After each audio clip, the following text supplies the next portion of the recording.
ये सर आपका स्वागत करता हूँ हमारे चैनल हिम्मत न हार में। शब्द कहने को तो ये अक्षरों का समूह है, पर जब इनके अर्थ निकलते हैं और यूज होते हैं, ये निर्माण भी कर सकते हैं और विनाश भी। आपके द्वारा कही गई कोई बात या कोई शब्द सामने वाले की पूरी लाइफ चेंज कर सकती है। आप सभी ने महाभारत के बारे में तो सुना ही है। B.R. चोपड़ा जी की महाभारत का एक सीन है जिसमें पांडव और कौरव आश्रम में शिक्षा प्राप्त करने के लिए जाते हैं। एक रात अर्जुन को अचानक कहीं से आवाज आती है। वे उठकर देखने जाते हैं कि कोई चोर या हिंसक जानवर आश्रम में तो नहीं घुस गया। घनघोर अंधेरे में जब वो उस आवाज को ढूंढते ढूंढते वहां तक पहुंचते हैं तो पाते हैं कि उन्हीं का बड़ा भाई भीम चोरी छिपे रात्रि के अंधेरे में भोजन कर रहे हैं। जब वो अपने भैया भीम से पूछते हैं कि आपने हमारे साथ अभी तो भोजन किया था, तब उनके भैया भीम कहते हैं कि मुझे भूख बर्दाश्त ही नहीं होती है, बार बार भूख लग जाती है, इसलिए मैं चुपचाप रात्रि के घने अंधेरे में यहाँ आ जाता हूँ और यहाँ चुपचाप भोजन ढूंढ के खा लेता हूँ। अर्जुन ने उनसे पूछा, इस घनघोर अंधेरे में आपको भोजन मिल कैसे जाता है? उनके भैया भीम कहते हैं, अभ्यास अर्जुन अभ्यास। वो केवल एक ही शब्द कहते हैं अपने अर्जुन से कि अभ्यास से कोई भी कार्य सफल हो सकता है। मैं रोज यहाँ अंधेरे में आता हूँ, भोजन की तलाश करता हूँ, मुझे भोजन मिल जाता है, मैं उसे चुपचाप खा लेता हूँ। कहाँ मेरा हाथ जाता है, कैसे वो मेरे मुंह तक पहुँचता है, ये सारा एक ही कारण से सफल हो पाया है, वो है अभ्यास। वो ऐसे बोल के अपने भोजन खाने में लग जाते हैं। बात आई गई हो जाती है, परंतु अर्जुन के मन में वो बात घूमती रहती है कि अभ्यास अर्जुन अभ्यास। अर्जुन के मन में वो बात इतनी अंदर तक उतर जाती है कि वो कहते हैं कि अगर भीम भैया अभ्यास से छोटा सा कार्य इतनी अच्छी तरीके से कर सकते हैं तो मैं क्यों नहीं। अगले ही दिन से अर्जुन की पूरी लाइफ स्टाइल चेंज हो जाती है। जहां आश्रम के और बच्चे केवल 1 घंटे या आधे घंटे बाण चलाने की प्रैक्टिस करते हैं, वहां अर्जुन पूरे 8 घंटे 10 घंटे तक प्रैक्टिस करते हैं। उनके अन्य भाई रिश्तेदार, उनके गुरु जब उनसे ये पूछते हैं तब वे अपनी वो पूरी बात बताते हैं जो भीम भैया के साथ घटित हुई थी। वो कहते हैं कि गुरुदेव, मैंने अभ्यास किया, बार बार अभ्यास किया और मुझे ये लगा कि धनुर्विद्या सीखने के लिए एक अच्छा बाण चलाने वाला योद्धा बनाने के लिए मुझे बहुत ज़्यादा अभ्यास करना होगा और एक दिन अर्जुन बहुत बड़े धनुर्धारी भी बनते हैं। मित्रों, यहाँ मैं कहना चाहता हूँ कि अभ्यास करने की वो बात, वो शिक्षा उन्हें किसी ने सिखाई नहीं। उन्होंने किसी किताब में या वेद में उस बात को नहीं पढ़ा। उन्हें ये बात मजाक मजाक में भीम भैया से सुनी। तो मित्रों, जीवन में कई बार ऐसा होता है कि आपके द्वारा बोला गया या सुना गया कोई शब्द, कोई पंक्ति या कोई लाइन सामने वाले के जीवन को या हमारे जीवन को आबाद भी कर सकती है, बर्बाद भी कर सकती है। इसलिए शब्द का एक अपना अलग ही वर्चस्व है, इसका बहुत महत्व है। द वर्डिंग पावर, इसको हमें समझना होगा।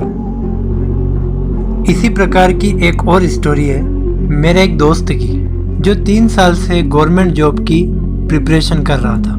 काफ़ी मेहनत करी, स्टडी भी करी, नोट्स भी बनाए, कोचिंग भी ज्वाइन करी और आखिरकार 3 साल तक लगातार मेहनत करने के बाद वो टाइम आया, वैकेंसी का नोटिफिकेशन आया और जब उन्होंने नोटिफिकेशन को देखा तो वो खुश नहीं हुए, पूरी तरीके से निराश हो गए, हताश हो गए, हिम्मत हार गए। पता है क्यों? क्योंकि उस जॉब में केवल 4 पोस्ट आई थी। उन्होंने ये सोचा कि ऑल ओवर इंडिया से इस जॉब में लाखों करोड़ों लोग अप्लाई करेंगे और केवल 4 पोस्ट, मेरा तो नंबर आएगा ही नहीं। और उन्होंने ये सोचकर नौकरी के लिए ट्राई करने का छोड़ दिया। उन्होंने अपनी ये बात अपने दोस्तों, अपने मम्मी को, अपने भाई को, अपनी बहन को भी बताई और उन्होंने भी यही बात कही कि हाँ, केवल 4 पोस्ट ही तो है, इन 4 पोस्ट में तेरा नंबर तो आ ही नहीं सकता, लाखों लोग अप्लाई करेंगे, तो तू ऐसा कर, इस नौकरी को भूल जा। जब ये बात घूमते फिरते अब उनके पिताजी तक पहुंची तो उनके फादर ने उसी बात को थोड़ा अलग रूप में कहा। उनके फादर ने कहा कि बेटा, यूं मत सोच कि केवल 4 पोस्ट है, यूं सोच कि पूरी की पूरी 4 पोस्ट है। अगर इसकी जगह 4000 पोस्ट भी होती तो एग्ज़ाम में बैठता, तेरे 100 में से 100 आ जाते तो भी तुझे एक ही पोस्ट मिलती। तेरी जो नौकरी है वो केवल एक सीट पे मिलती। तो यहाँ पे तो पूरी 4 सीट है और तुझे नौकरी चाहिए केवल एक सीट पर। तो तू घबरा क्यों रहा है, हिम्मत क्यों हार रहा है? तुझे तो यहाँ पूरी 4 सीट्स मिल रही है, उनमें से एक सीट पे अपनी नौकरी ले और 3 को छोड़ दे। उस बात को मेरे फ्रेंड ने बहुत ही अच्छे से अपनाया। उस बात से वो काफ़ी मोटिवेट हुआ और उसका असर ये हुआ, उसने उस एग्ज़ाम के लिए अप्लाई किया, हार्ड वर्क किया, एग्ज़ाम को पास किया, उसका सिलेक्शन हुआ इंटरव्यू के लिए, उसने इंटरव्यू भी पास किया और आज वो बॉम्बे में सेंट्रल गवर्नमेंट जॉब की उस पोस्ट पे बैठा हुआ है और लगभग 58,000 के आसपास उसकी पेमेंट है। इसके अलावा कई प्रकार के भत्ते हैं, अधिकार है, पावर है। दोस्तों, अगर वो उस दिन हिम्मत हार जाता, अगर वो उसके पिताजी की वो बात नहीं मानता तो आज कुछ अलग असर होता। उससे भी इंटरेस्टिंग बात यह है कि जब उसे ये पता लगा कि जो 4 पोस्ट की बात हो रही थी, ऑल ओवर इंडिया से केवल 38 लोगों ने ही उस पोस्ट के लिए अप्लाई किया था। जहां वो ये सोच रहा था कि लाखों करोड़ों लोग अप्लाई करेंगे, वहां केवल 4 लोगों ने ही उसके लिए अप्लाई किया। और 4 में से 18 लोग तो ऐसे थे जो इसलिए एग्ज़ाम में बैठे थे कि उन्हें केवल एक्सपीरियंस देखना था कि वास्तव में पेपर आता कैसा है। और 8 लोग ऐसे थे जिन्होंने एग्ज़ाम तो पास किया लेकिन उनके डॉक्यूमेंट्स इनकम्प्लीट थे, वो बाहर हो गए।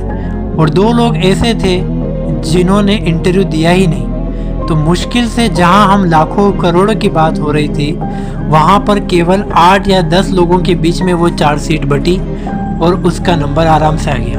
अब यहाँ वो बात नहीं है कि उन्होंने मेहनत नहीं करी, कि परीक्षा इजी थी, लेकिन कई बार हम कुछ ज़्यादा ही सोच लेते हैं। पूरे देश में जो उन्होंने सोचा वही बात पूरे देश वालों ने भी सोची कि यहाँ तो केवल 4 सीट है और लाखों लोग अप्लाई करेंगे। और ये सोचकर आधे लोगों ने फॉर्म ही नहीं भरा। और उसके फादर की वो बात कि केवल 4 सीट नहीं, पूरी की पूरी 4 सीट है, उस बात ने उन्हें मोटिवेट किया और आज वो कहाँ से कहाँ पहुँच गए। तो दोस्तों, मैं यही कहना चाहता हूँ कि शब्दों में कितनी ताकत होती है। एक नेगेटिव वर्ड आपकी पूरी ज़िंदगी को बिगाड़ सकता है, बिखेर सकता है, और एक पॉजिटिव शब्द उसी ज़िंदगी को निखार सकता है। तो दोस्तों, शब्दों की शक्ति, द पावर ऑफ वर्ड पे ये मेरा पहला वीडियो था, पार्ट 1। पार्ट 2 और पार्ट 3 भी मैं आगे बनाने जा रहा हूँ और ऐसे ही कुछ रोचक किस्से और स्टोरी आपके सामने लेकर आऊँगा जो आपने देखी भी होगी और सुनी भी होगी, लेकिन उन पे विचार नहीं किया होगा। आपको मेरा ये वीडियो, मेरी ये बातें, मेरे ये विचार कैसे लगे, प्लीज़ कमेंट में लिखिएगा। मेरे वीडियो को प्लीज़ लाइक कीजिएगा, शेयर कीजिएगा, और अगर आपको मेरे और वीडियो भी देखने हैं तो प्लीज़ मेरे चैनल को सब्सक्राइब कीजिएगा। कुछ ही दिनों में या कुछ ही घंटों में मैं आपके सामने सीरीज़ के 2 वीडियो पार्ट 2 और पार्ट 3 लेकर आपके सामने पेश होऊंगा। तब तक के लिए आज्ञा दीजिए। धन्यवाद।